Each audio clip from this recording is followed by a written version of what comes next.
This question is from GATE 2020 XE Solid Mechanics. A body subjected to dash does not undergo change in volume.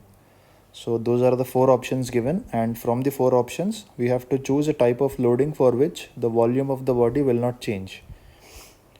From the given four options, the cases for uniform tension, pure bending and hydrostatic pressure can be classified as normal stresses because they act in a direction perpendicular to the faces on which they are supposed to act, which will introduce a volumetric strain in the body.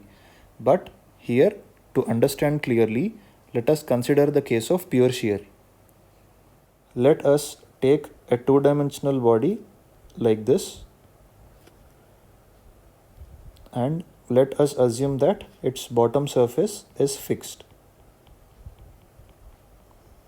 Now, let us assume that its top surface is acted upon by a shear stress in the direction shown.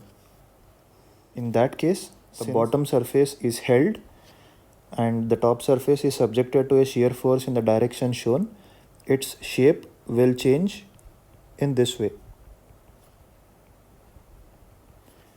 by introducing a shear strain. Also from the figure, it is to be noted that the shear stress acts in the direction parallel to the surface on which it is subjected to. When a body is subjected to pure shear, the volume remains constant, but its shape will change depending on the direction of loading.